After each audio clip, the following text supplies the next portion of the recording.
Some places don't just hold history, they radiate it. Margam Castle rises out of the South Wales landscape like a memory that refuses to fade. Its Gothic towers cutting through the mist, its windows staring back with a patience that feels almost alive. Every corridor, every stone arch, every echo seems to carry the weight of someone who walked here long before you. This land has been shaped by monks, nobles, workers, and wanderers, and none of them ever truly left. Before we step deeper into Margam's shadows, this episode is supported by Dubby Energy. When you're researching late into the night, editing until the early hours, or walking through places like this, long after the lights should be off, you need a clean focus without the crash. Dubby gives you that steady clarity. No jitters, no sugar spikes, just smooth energy that keeps you sharp. If you want to support the show and stay awake through your own late night deep dives, use the code Paranormal Hive at checkout for a discount.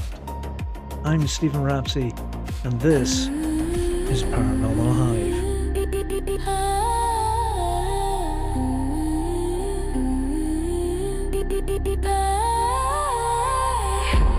Paranormal Hive,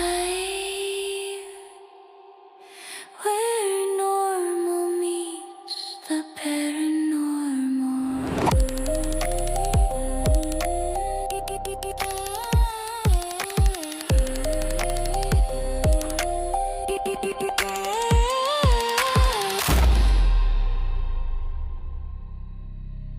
Centuries before the Victoria Mansion took form, this ground belonged to the Cistercian monks.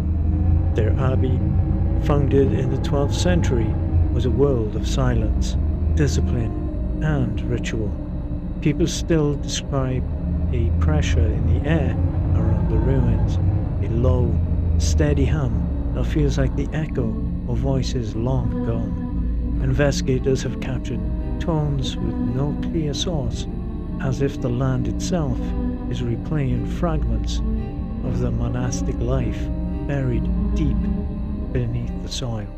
The castle we see today was built in the 1830s by Christopher Rice Mansell Talbot, a man whose wealth and influence shaped the region. He wanted a home that would outlast him, a monument carved in stone. What he created was breathtaking. Sweeping staircases, ornate carvings, and rooms designed to overwhelm anyone who stepped inside. But beauty can't soften the feeling of something older. Something quieter is still moving beneath the surface. One presence is reported more than any other: Robert Scott, the estate's gamekeeper. He was murdered here in the late 1800s, shot during a confrontation with a poacher. Since then, visitors described a heavy, deliberate footsteps pacing the corridors, doors unlatching on their own, and a cold pressure settling behind them, like someone standing just out of sight. He doesn't feel chaotic or lost.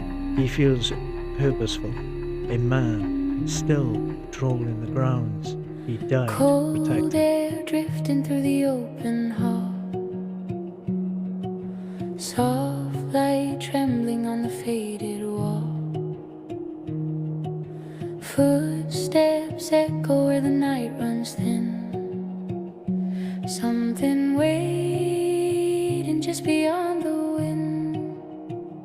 I feel it in the quiet, pulling at my breath. A whisper in the shadows, closer with each step. Take me where the dark begins to glow, where the old stone hums with stories it still knows. Hold me in the stillness of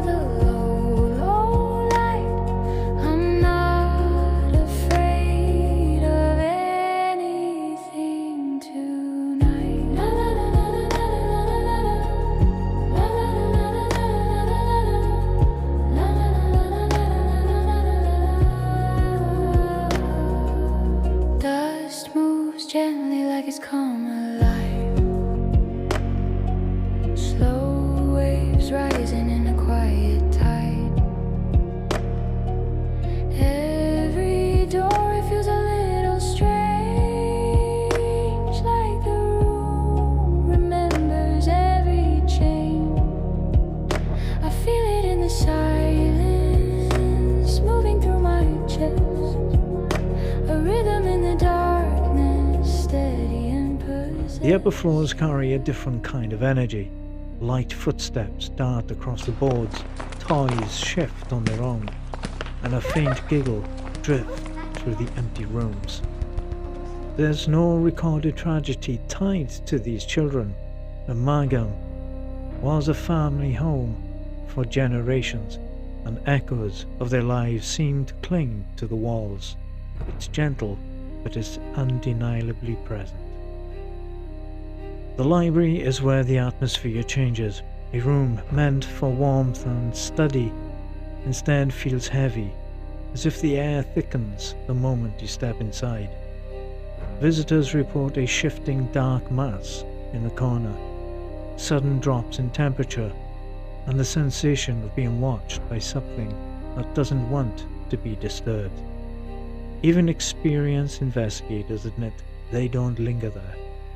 Whatever moves in that room feels older than the castle itself. Beneath all of this, beneath the Victorian grandeur and ghost stories, lies the oldest layer of Margam, the monastic residue. People describe hearing distant chanting, rhythmic tones, and a breath-like sounds that rise and fall with no human source. It's as if the centuries of devotion carved themselves into the land, leaving behind something that still stirs in the dark. Margam Castle isn't a place of loud hauntings or sudden shocks. Its presence is slow, intelligent, and ancient, a layered history pressing against the present. When you walk its corridors, you don't just feel the past around you, you feel it watching, waiting, remembering. If you enjoyed this story and want to hear more, drop me a message at paranormalhive.live. I'm Stephen Rapsey, and you've been listening to Paranormal Hive. The signal fades, but the questions remain. Until next time.